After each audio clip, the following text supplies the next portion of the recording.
In the high-stakes world of modern air combat, seeing your opponent before they see you is not just an advantage, it is the very essence of survival and victory.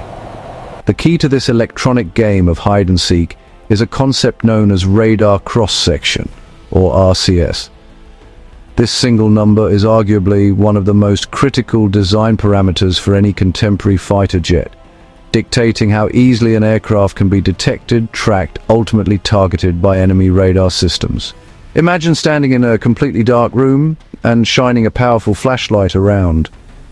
If that light beam hits a large flat mirror, a brilliant reflection will bounce straight back into your eyes, making the mirror impossible to miss. Now, if that same light beam hits a small, dark and oddly angled piece of charcoal, very little light will return to you. The mirror has a large light cross-section, while the charcoal has a tiny one. Radar works on this same principle, but instead of light, it sends out a beam of radio waves. The amount of that radio energy that reflects off an aircraft and returns to the radar receiver determines its RCS. It is crucial to understand that an aircraft's RCS is not a fixed number and has very little to do with its actual physical size. A massive B-2 Spirit bomber, for instance, is designed to have the RCS of a small bird, while a much smaller, older fighter jet like an F-4 Phantom might appear on a radar screen with the signature of a commercial airliner. This is because RCS is a complex product of an object's shape, materials, and the angle from which the radar is viewing it. Engineers spend countless hours and billions of dollars in a relentless pursuit of shrinking this radar signature, effectively making their aircraft a ghost in the electronic battle space. This pursuit of a low RCS is what we commonly refer to as stealth. The single most important factor in reducing an aircraft's radar cross-section is its physical shape. This is the first and most fundamental principle of stealth design. The core idea is to design an airframe with surfaces and angles that deflect incoming radar waves away from the radar source rather than reflecting them back. Think of skipping a flat stone across a pond. If you throw it at the right angle, it skims away across the surface. Traditional aircraft designs, with their rounded fuselages, vertical tail fins, perpendicular angles, are unfortunately perfect for bouncing radar energy straight back to the transmitter. To combat this, stealth aircraft like the F-22 Raptor, F-35 Lightning II employ a design philosophy known as faceting. This involves using a series of carefully aligned flat surfaces and sharp edges. You will notice these aircraft lack the gentle curves of older jets. Instead, their lines are stark and angular. These angles are meticulously calculated to ensure that when a radar wave hits the aircraft from the front, from the sides, from below, it is scattered harmlessly away in other directions. The leading and trailing edges of the wings and tail surfaces are often aligned to the same few angles, a technique called planform alignment, which concentrates the remaining reflections into a few very narrow, predictable spikes, rather than a broad, easily detectable return. Beyond the overall airframe, designers pay obsessive attention to the smaller details that can create radar hotspots. Every seam, every panel edge, every screw head has the potential to catch and reflect radar waves. Therefore, on a stealth aircraft, panel gaps are minimized and often covered with special tape or caulking. The edges of doors, such as those for the landing gear and internal weapons bays, are designed with a sawtooth pattern.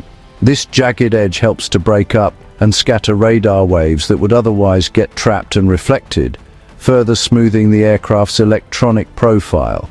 Even seemingly innocent components like the engine intakes and the pilot's cockpit are major sources of radar reflection. Stealth aircraft use serpentine ducts to block the engine face. The canopy is coated with a thin, conductive film, gold or indium tin oxide, that lets the pilot see out but reflects radar away. While shaping is the foundation of stealth, the second critical pillar is the use of advanced materials. These are broadly known as radar-absorbing materials, or RAM. The purpose of RAM is not to deflect radar waves, but to absorb them, converting radio frequency energy into a minute amount of heat. Think of it like the difference between a mirror and a piece of black velvet. The mirror reflects light, while the velvet soaks it up. RAM acts as that electronic velvet, applied strategically to deaden reflections that shaping cannot scatter away. Some are resonant absorbers tuned to specific radar bands, much like tuning a radio to a station. Others are structural, integrated into composite skins, carbon fibers and exotic materials, designed to trap and dissipate energy, adding another layer of defense. However, these materials can be expensive, add weight, and demand meticulous maintenance. A small scratch or missing panel can create a glaring hotspot, compromising stealth.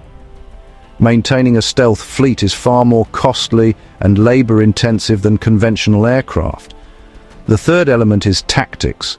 Pilots and planners plot paths that present the stealthiest aspect, use terrain masking, exploit Earth's curvature, and avoid dense defenses. Stealth is as much about intelligent strategy as it is about advanced technology. One myth: stealth makes aircraft invisible. There is no such thing as a truly invisible aircraft. Stealth does not cloak. It reduces the range for effective detection and tracking. Ideally, a stealth fighter appears as a faint, fleeting blip, hard to separate from noise or birds. Given enough power, the right frequency or sensor networks, detection is still possible. Another myth: stealth is an automatic win. While low observability is a monumental advantage, it is only one piece of a larger puzzle. Pilot skill, situational awareness, weapon systems, electronic warfare, and overall strategy still decide outcomes. Opening weapons bays can briefly spike RCS, creating a window of vulnerability. Internal bays limit size and number of munitions compared to externally loaded fighters. Specialized coatings are costly to maintain, and shapes optimized for stealth are not always best for speed or maneuverability. Designers balance stealth against payload, range, performance, and affordability. Think of stealth as a holistic system. Shape, materials, and tactics work in concert. Like a camouflaged commando, angled, non-reflective gear is shaping, matte paint is RAM, moving slowly, using shadows and cover is tactics. Together, they make detection exceedingly difficult. A stealth fighter scatters most radar energy, absorbs much of the rest, and minimizes exposure through careful routing. As radars gain power, processing, and networking, stealth must evolve. New shapes, better materials, even active cancellation are explored. RCS is the critical metric of detectability. Stealth seeks to make that number as small as possible. It is achieved by clever shaping to deflect waves, specialized materials to absorb them, and smart tactics to avoid them.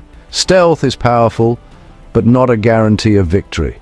In the end, superior technology combined with superior strategy rules the skies.